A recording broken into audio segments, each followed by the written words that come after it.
Episode ముగిసింది. Allegations climax కి చేరాయి. విచారణ స్టార్ట్ అయింది. వాస్తవాలేంటో తేలాల్సింది.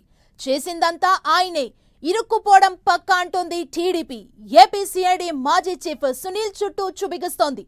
వరుస ఆరోపణలు, కేసుల పరంపర కొనసాగుతుండగానే సిఐడి రంగంలోకి దిగింది. అసలు వాస్తవాలేంటో తేల్చే పనిలో పడింది. సిఐడి మాజీ చీఫ్ బుక్కైనట్లేనా?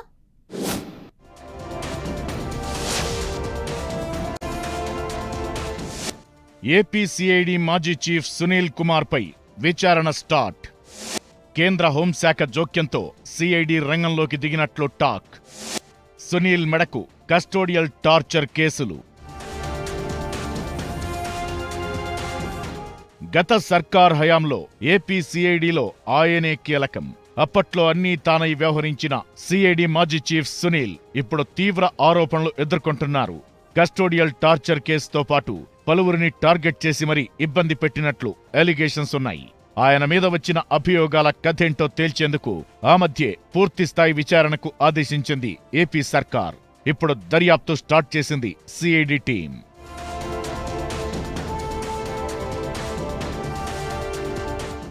సునీల్ సిఐడి చీఫ్ గా ఉన్నప్పుడు టీడీపీ సోషల్ మీడియా కార్యకర్తలు, కొందరు మీడియా ప్రతినిధులను కూడా అర్ధరాత్రి అదుపులోకి తీసుకుని టార్చర్ పెట్టారని అలిగేషన్స్ ఉన్నాయి. వీటన్నింటిపై ఓ న్యాయవాది కేంద్ర హోంశాఖకు ఫిర్యాదు చేశారట. ఆయనిచ్చిన ఫిర్యాదుతోనే విచారణ ముందుకు కదిలిందంటున్నారు. సదరు లాయర్ లేఖపై స్పందించిన కేంద్ర హోంశాఖ విచారణ జరిపి నివేదిక ఇవ్వాలని ఏపీ సీఎస్ ను ఆదేశించినట్టు తెలుస్తోంది. దాంతో సీఎస్ నుంచి డీజీపీకి, పోలీస్ బాస్ నుంచి సిఐడికి ఆర్డర్స్ వెళ్లడంతో సునీల్ కుమార్ పై విచారణ స్టార్ట్ అయింది. కంప్లైంట్ చేసిన లాయర్తో పాటు అప్పుడు బాధింపబడ్డ జర్నలిస్టులు, టీడీపీ నేతల స్టేట్మెంట్లను సిఐడి అధికారులు నమోదు చేసుకుంటున్నారు.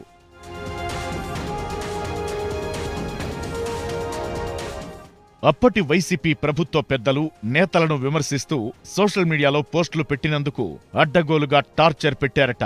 ఫేక్ కేసులు పెట్టి నరకం చూపించారని చెప్పారట బాధితులు. బట్టలిప్పించి చిత్రహింసలు పెట్టారని సిఐడి అధికారులకు వాంగ్మూలమిచ్చారట.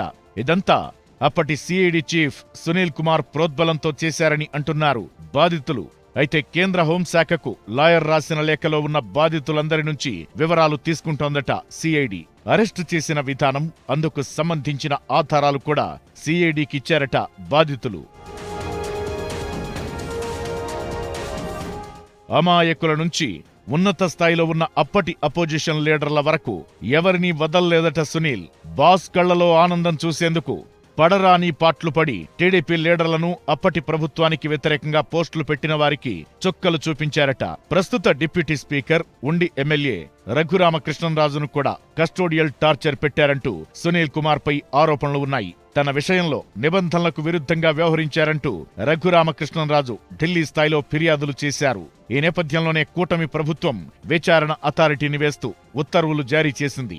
అయితే అప్పటికే కేంద్ర హోంశాఖకు ఓ లాయర్ లేఖ రాయడం, అక్కడి నుంచి సీఎస్ కు ఆదేశాలు రావడంతో చకచకా దర్యాప్తు కొనసాగుతోందట.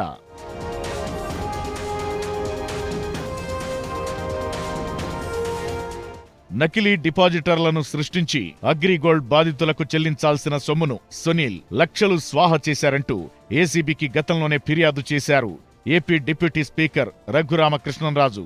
అగ్రిగోల్డ్ బాధితుల ఖాతాల్లో జమ చేసిన నిధులను సునీల్ కుమార్, ఆయన సన్నిహితుడు కామేపల్లి తులసిబాబుతో కలిసి దుర్వినియోగం చేశారని ఆరోపించారు. ఇక సిఐడిలో టెక్నాలజీ పేరుతో 75 లక్షలు నొక్కేశారని ఏసీబీకిచ్చిన ఫిర్యాదులో మెన్షన్ చేశారు రఘురామకృష్ణంరాజు.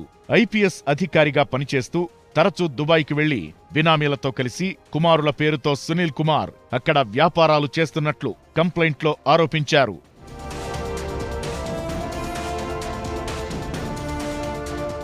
సిఐడి కస్టడీలో నాటి వైసీపీ ఎంపీ, ప్రస్తుత డిప్యూటీ స్పీకర్ రఘురామకృష్ణంరాజును టార్చర్ చేసిన వారిలో కామేపల్లి తులసిబాబు కూడా ఉన్నారన్న ఆరోపణలపై ఇటీవల పోలీసులు ఆయన్ను అరెస్టు చేశారు. విచారణ సందర్భంగా తులసిబాబు కీలక అంశాలు చెప్పినట్టు తెలుస్తోంది. అందులో సునీల్ అక్రమాల వివరాలు కూడా ఉండడంతో పోలీసులు ప్రభుత్వానికి సమాచారం ఇచ్చారట. దీంతో ఇప్పటికే సిఐడి మాజీ చీఫ్ పై విచారణకు ఆదేశించిన ప్రభుత్వం రఘురామ ఫిర్యాదును పరిగణలోకి తీసుకుని సునీల్ పై చర్యలకు సిద్ధమవుతోందట. అయితే సునీల్పై నమోదైన ప్రతి అభియోగం వాస్తవమా కాదా అనేది తేల్చేందుకు ప్రభుత్వం విచారణకు ఆదేశించింది. ఇప్పుడు కేంద్ర హోంశాఖ ఆదేశాలతో దర్యాప్తులో స్పీడును పెంచారు. ఈ నేపథ్యంలో సునీల్ రౌండప్ అయినట్లేనని, ఆయన అరెస్టు ఖాయమన్న టాక్ పోలీస్ వర్గాల్లో వినిపిస్తోంది. రాబోయే రోజుల్లో ఏం జరగబోతుందో చూడాలి మరి.